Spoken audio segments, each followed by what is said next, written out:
Hi students, good morning. ఈరోజు ప్రాబబిలిటీలో remaining 4 mark sums అన్ని cover అయ్యే విధంగా చేస్తున్న వీడియో ఇది. జాగ్రత్తగా చూడండి.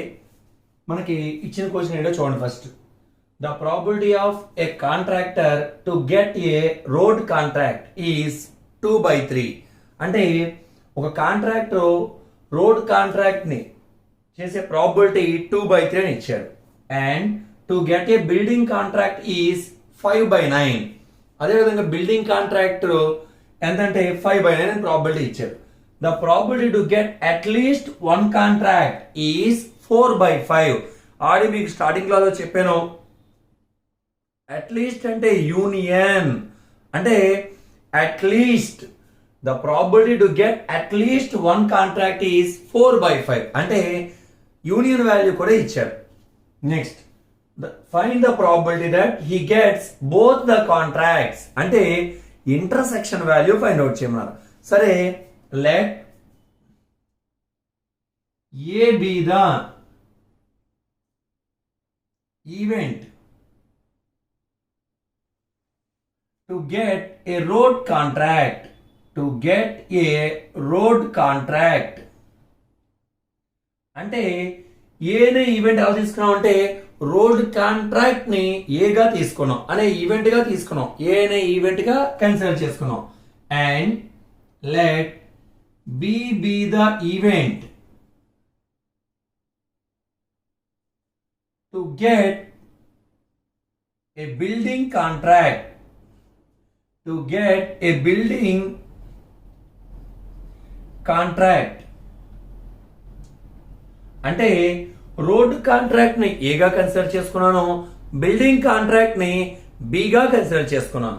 సో ఇక్కడ క్వశ్చన్ లో the probability of a contractor to get a road contract is 2/3. అంటే given that P of A is equal to ఎంత ఇచ్చారండి మనకి 2/3. అంటే రోడ్ కాంట్రాక్ట్ యొక్క ప్రాబిలిటీ వాల్యూ 2/3 అని ఇచ్చారు. సో నేను రోడ్ కాంట్రాక్ట్ ఏమనుకున్నాను, ఏ అనుకున్నాను. కాబట్టి P of A is equal to 2/3. And to get a building contract is 5/9. అంటే బిల్డింగ్ కాంట్రాక్ట్ యొక్క ప్రాబిలిటీ ఎలా తీసుకున్నాను, B గా తీసుకున్నాను. So P of B is equal to ఎంత ఇచ్చాడు క్వశ్చన్ లో మనకి 5/9. And P of B is equal to 5/9. Next ఇంకేమి ఇచ్చారు, the probability to get at least 1 contract. At least means union, and P of A union B is equal to P of A union B is equal to ఎంత ఇచ్చారండి 4/5. సరే, ఏం find out చేయమన్నారు, find the probability that he gets both the contracts. అంటే P of A intersection B find out చేయమన్నారు. మనకి ఇది తెలియదు.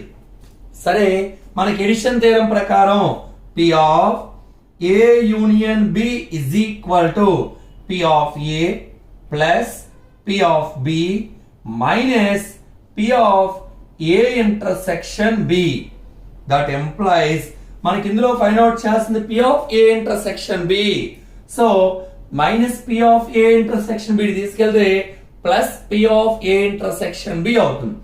P of A union B వస్తే minus P of A union B అవుతుంది. సో ఇది మనం ఫైండ్ అవుట్ చేయాలి. కాబట్టి P of A intersection B is equal to P of A plus P of B. ఈ plus P of A union B వెళ్తే minus P of A union B. That is equal to P of A value మనకి 2/3, P of B value 5/9 minus P of A union B 4/5. So 3 కి 9 కి 5 కి LCM 3 1s are 3, 3 3s are 9, 5 3s are 15, 15 3s are 45. So మనకి LCM 45. సరే, 3 table 45 లో 15 times cancel. ఆ 15 తో numerator multiply చేయాలి. సో 3 టేబుల్ 45 లో 15 టైమ్స్ క్యాన్సిల్.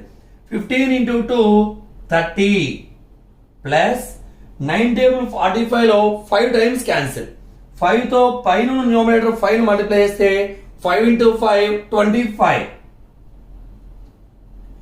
5 టేబుల్ 45 లో 9 times cancel. 9 into 4 36. That is equal to 30 plus 25 55 minus 36 by 45. So 15 minus 6. 15 minus 6 9. 4 minus 3 1 by 45. Therefore required probability is 19 by 45. So finally మనకు కావాల్సిన the probability that he gets both the contracts is 19 by 45. Next one చూడండి. If A, B, C are three events, show that P of A union B union C is equal to P of A plus P of B plus P of C minus P of A intersection B minus P of B intersection C minus P of A intersection C plus P of A intersection B intersection C. ఇక్కడ మనం గుర్తుపెట్టుకోవాల్సిన formula ఏంటంటే A intersection of B union C. Formula ఏంటంటే A intersection B union A intersection C. అంటే A intersection తో B ని C ని multiply చేస్తాం. అంటే సెట్ 3 లో వస్తుంది మనకి A intersection B union C అంటే A intersection B union A intersection C. Next ఈ ఫార్ములా కూడా చూడండి. A intersection B intersection A intersection C అంటే A intersection B intersection C. సరే ఒకసారి చూద్దాం. First LHS equal to P of A union B union C. మనం ఇక్కడ B union C ని let B union C is equal to D గా consider చేసుకుందాం. అంటే B యూనియన్ C ఉన్న చోట D పెట్టండి. అప్పుడు ఏమవుతుంది? That is equal to P of A union D. ఒకసారి ఎడిషన్ థియరం ఏంటంటే formula P of A union B is equal to P of A plus P of B minus P of A intersection B. ఇది edition theorem యొక్క statement. So A place లో A ఉంది, కానీ B place లో ఏముందని మనకి D ఉంది. So అప్పుడు ఏమవుతుంది? P of A plus P of D minus P of A intersection D. B place లో D పెడితే ఏమొస్తుందంటే మనకి P of A plus P of D minus P of A intersection D. ఇప్పుడు D place లో B union C substitute చేస్తాం. So that is equal to P of A plus P of D place లో B union C minus P of A intersection B union C. That is equal to P of A plus P of B union C minus P of ఇది A intersection B union C అంటే ఎవరు రాయొచ్చు మనం? A intersection B union A intersection C. So పై formula ప్రకారం దీన్ని ఎలా separate చేస్తానంటే A intersection B union A intersection C గా సెపరేట్ చేసాం. That is equal to P of A plus P of B union C. A union B place లో B union C ఉంది. A union B ఉంటే P of A plus P of B minus P of A intersection B. అంటే probability of first set, probability of second set minus probability of ఈ రెండు సెట్ల యొక్క intersection. So దీనికి apply చేస్తే P of B plus P of C minus P of B intersection C minus దీన్ని A అనుకో, దీన్ని B అనుకోండి. P of A union B formula P of first set అంటే ఎంతండి? P of A intersection B plus P of second set. మనకి ఇక్కడ second set ఏముంది? A intersection C ఉంది. So P of A intersection C minus P of first set intersection second set. అంటే first set ఏముంది మనకి? A intersection B intersection second set A intersection C. So that is equal to, ఇక్కడ చూడండి ఒకసారి మళ్ళీ, A place లో A intersection B ఉంది, B place లో A ఇంటర్సెక్షన్ C ఉంది. So P of A place లో ఉన్న సెట్ ఏంటి?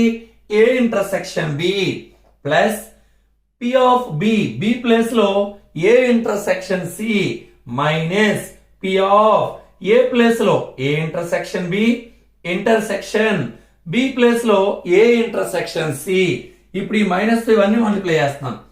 P of A plus P of B plus P of C minus P of B intersection C minus into plus minus P of A intersection B minus into plus P of A intersection C minus into minus plus P of A intersection B intersection A intersection C. కానీ మనం A intersection B intersection A intersection C అంటే ఏం రాయొచ్చండి? A intersection B intersection C. So that implies P of A union B union C is equal to P of A plus P of B plus P of C minus P of B intersection C minus P of A intersection B minus P of A intersection C plus P of A intersection B intersection A intersection C అంటే A intersection B intersection C, that is equal to RHS. So మనం final గా prove చేయాల్సింది కూడా ఇదే. So ఇది 2 times recent గా అడిగారు కాబట్టి ఇది కొంచెం జాగ్రత్తగా చేద్దామా. జనరల్ గా ప్రాబబిలిటీ ఆఫ్ A అంటే ఫార్ములా ఏంటంటే N of A by N of S. ఇక్కడ A అంటే మనకు కావాల్సిన రిక్వైర్డ్ ఈవెంట్, S అంటే శాంపుల్ స్పేస్ అంటే number of elements in A by number of elements in S. సరే ఒకసారి క్వశ్చన్ చూద్దాం ఒకసారి. ఏ బ్యాగ్ కంటైన్స్ 12 2 రూపీ కాయిన్స్. మనకి ఈ బ్యాగ్, ఒక బ్యాగ్ లో 12 2 రూపీ కాయిన్స్ ఉన్నాయంట.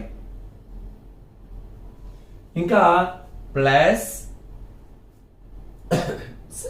7 1 rupee coins, 7 1 rupee coins plus 4 half rupee coins అంటే 4 50 పైసే ఇచ్చారండి. టోటల్ కాయిన్స్ ఎన్ని? 12 plus 7 19 plus 4 23 coins. ఓకే, ఇంకేమన్నారు? ఈ 3 coins are selected at random. వీటి నుంచి 3 coins సెలెక్ట్ చేశారండి. అంటే మన శాంపుల్ స్పేస్ లో టోటల్ కాయిన్స్ 23 కాయిన్స్ నుంచి 3 కాయిన్స్ సెలెక్ట్ చేయటం N of S. So N of S is equal to 23C3. 23 coins నుంచి 3 కాయిన్స్ సెలెక్ట్ చేయడం సెలెక్షన్ 23C3. సరే N of S 23C3 first bit. A bit ఏంటి? The sum of 3 coins is maximum. అంటే మనం 3 coins తీయాలండి, ఆ 3 coins యొక్క total value maximum రావాలి. అంటే ఫర్ ఎగ్జాంపుల్ మన దగ్గర 2 రూపీ కాయిన్స్ ఉన్నాయి, 1 రూపీ కాయిన్స్ ఉన్నాయి, హాఫ్ పైస్ ఉన్నాయి. నువ్వు ఒక 2 రూపీ కాయిన్, ఒక 1 రూపీ కాయిన్, ఒక 50 పైస్ తీసుకున్నావు, టోటల్ 350 అయింది. అలా కాదు, 2 2 రూపీ కాయిన్స్, 150 పైస్ తీసుకున్నాం, టోటల్ 450 అయింది. అలా కాదు, 3 2 రూపీ కాయిన్స్ తీసుకున్నాం, 6 అయింది. అడిగిన క్వశ్చన్ ఏంటంటే the sum of 3 coins is maximum. నువ్వు తీసిన 3 కాయిన్స్ యొక్క టోటలే మాక్సిమం వాల్యూ రావాలండి. అటువంటి ఈవెంట్ ని ఏగా కన్సిడర్ చేసుకున్నాను. Let A B the event getting the sum of 3 coins is maximum. Sum of 3 coins is maximum. చూడండి, అబ్జర్వ్ చేయండి. ఒక 1 రూపీ ఒక 50 తీసుకున్నా 350 వస్తుంది. 2 ఒక 50 తీసుకున్నా 450 వస్తుంది. 2 రూపీ కాయిన్స్ తీసుకుంటే మాత్రమే టోటల్ వాల్యూ 6 రూపీస్. ఇదే మాక్సిమం. నీ దగ్గర ఉన్న టోటల్ వాల్యూస్ లో 2 రూపీస్ కాయిన్స్ తీసుకుంటేనే మాక్సిమం వాల్యూ 6 రూపీస్ వస్తుంది. సో నువ్వు తీసుకునే 3 కాయిన్స్ కూడా 2 రూపీ కాయిన్స్ అవ్వాలి. మన దగ్గర టోటల్ 2 రూపీ కాయిన్స్ ఉన్నాయి, 12 ఉన్నాయి. 12 2 రూపీ కాయిన్స్ నుంచి 3 కాయిన్స్ సెలెక్ట్ చేయటం n of a. So n of a is equal to 12c3. ఎందుకని 3 కూడా 2 రూపీ కాయిన్స్ అవ్వాలి. అప్పుడే ఆ టోటల్ వాల్యూ మాక్సిమం వాల్యూ 6 వస్తుంది. ఎందుకంటే ఎక్కువ వాల్యూ రాదు. మన దగ్గర తీసుకున్న కాయిన్స్ ఒక 2 రూపీ కాయిన్, ఒక 1 రూపీ కాయిన్, ఒక హాఫ్ రూపీ కాయిన్ తీసుకుంటే 350 వస్తుంది. 2 2 రూపీ కాయిన్స్, ఒక హాఫ్ పైసా తీసుకుంటే 450 వస్తుంది. కానీ 3 2 రూపీ కాయిన్స్ తీసుకుంటే 6 రూపీస్. ఇదే మాక్సిమం. అంటే 2 రూపీ కాయిన్స్ మన దగ్గర టోటల్ ఎన్ని ఉన్నాయి? 12 ఉన్నాయి. 12 నుంచి 3 కాయిన్స్ సెలెక్ట్ చేయటం 12c3. So therefore P of A is equal to n of A by n of S. That is equal to n of A 12c3 by n of S 23c3. So ఆ విధంగా first bit complete అయింది. Next ఇది A అనే bit. So B అనే bit. Let B be the event getting the sum of 3 coins is minimum. The sum of 3 coins is minimum. So మనం తీసుకునే 3 coins యొక్క total value at least value అవ్వాలి, minimum value అవ్వాలి. అప్పుడు ఏం చేయాలంటే 3 కూడా 50 పైస్ తీసుకోవాలి. సో 1 రూపీ 50 పైస్ అంటే మినిమం వాల్యూ రావాలి అంటే 3 కూడా 50 పైస్ తీసుకోవాలి. మాక్సిమం వాల్యూ రావాలంటే 3 కూడా 2 రూపీ కాయిన్స్ తీసుకోవాలి.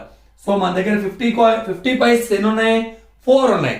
అంటే నువ్వు తీసుకునే 3 కాయిన్స్ కూడా ఈ 4 కాయిన్స్ నుంచి సెలెక్ట్ చేసుకోవాలి. therefore n of b equal to ఎన్ని ఉన్నాయి? లీస్ట్ వాల్యూ వచ్చే 4c3. Therefore, P of B equal to n of B by n of S. That is equal to 4c3 by 23c3. n of S value 23c3. So, దాంతో second bit కూడా complete అయింది. Third bit, each coin is of different value. 3 coin select చేసుకో, ఒక్కొక్కటి ఒక different value coin తీసుకోవాలి. అంటే ఒక 2 rupee coin తీసుకోవాలి, ఒక 1 రూపీ కాయిన్ తీసుకోవాలి, ఒక హాఫ్ పైసా తీసుకోవాలి. అంటే let see B the event getting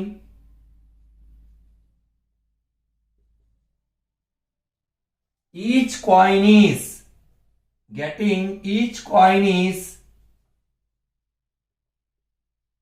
of different value. Therefore n of c equal to, అంటే డిఫరెంట్ వాల్యూ రావాలి అంటే ఒక కాయిన్ 2 రూపీ కాయిన్ అవ్వాలి, ఒక కాయిన్ 1 రూపీ కాయిన్ అవ్వాలి, ఒక కాయిన్ హాఫ్ పైసా అవ్వాలి. అంటే మన 12 2 రూపీ కాయిన్స్ ఉన్నాయి. సో ఈ 12 నుంచి 1 కాయిన్ సెలెక్ట్ చేయాలి. 12c1 into 7c1 into 4c1. So 12c1 into 7c1 into 4c1. Therefore, P of A is equal to n of A by n of S. That is equal to ఎంతంటే 12c1 into 7c1 into 4c1 by n of s value 23c3. So ఇది మనకి public లో 7 marks కి 4 times అడిగేది question ని కొంచెం జాగ్రత్తగా చేసుకోండి. ఇది ఎస్ఐ క్వశ్చన్. ఇది 4 మార్క్స్ సమ్ కింద ఎక్కువగా అడుగుతున్నారు. State and prove multiplication theorem on probability. సరే ఒకసారి ఫస్ట్ స్టేట్మెంట్ చూద్దాం. Statement: if a comma b are two events of a random experiment such that p of a greater than 0 and p of b greater than 0, then మనం prove చేయాల్సింది p of a intersection b equal to p of a into p of b, p of b by a, that is equal to p of b into p of a by b. సరే ముందు multiplication theorem prove చేయాలంటే first మనకి conditional probability అని తెలియాలి. అంటే p of a by b ని conditional probability అంటాం. అంతకుముందు సంవత్సరంలో చెప్పాను conditional probability p of a by b కి ఫార్ములా ఏంటంటే p of a intersection b by denominator లో ఏది ఉంటుంది p of b, p of a intersection b by denominator లో ఉన్న వాల్యూ డినామినేటర్ లో వస్తుంది p ఆఫ్ b. అలాగే p of b by a కి formula p of a intersection b by denominator లో p ఆఫ్ a.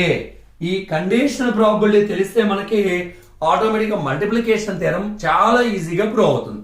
సరే first by conditional probability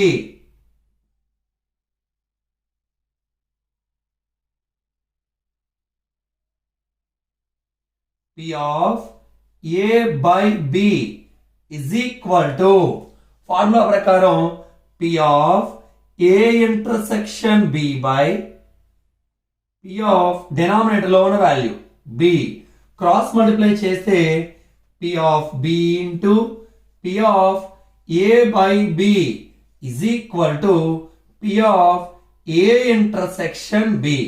equation 1. అంటే p of a by b formula by conditional probability p of a intersection b by p of b. Cross multiply చేస్తే p of b ఇక్కడ divide చేస్తుంది, ఇటు వెళ్తే multiply చేస్తుంది. So p of b into p of a by b equal to p of a intersection b. ఇది equation 1. And by conditional probability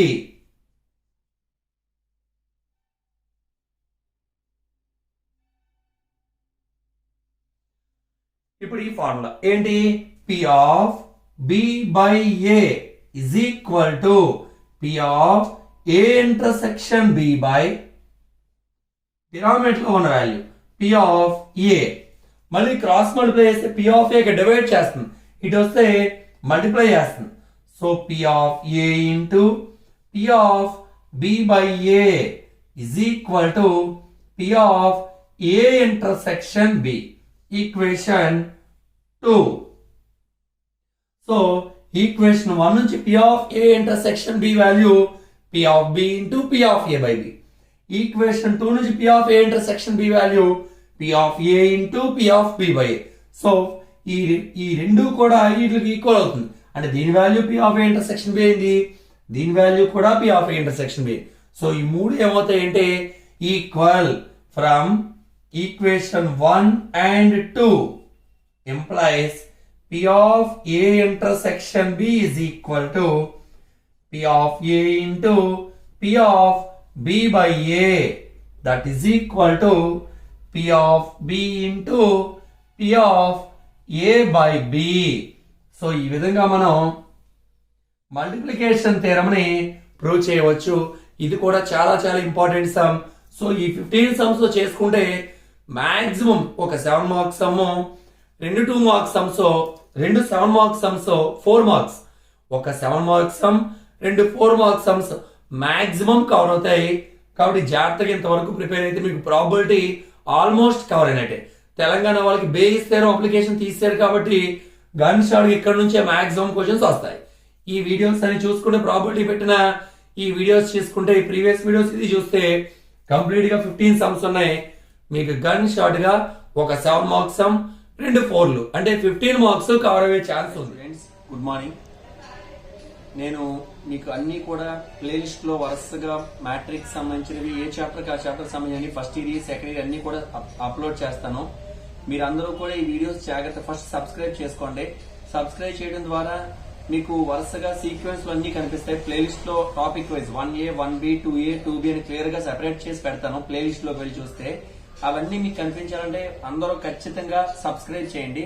subscribe చేయడం మర్చిపోకండి. Okay, thank you.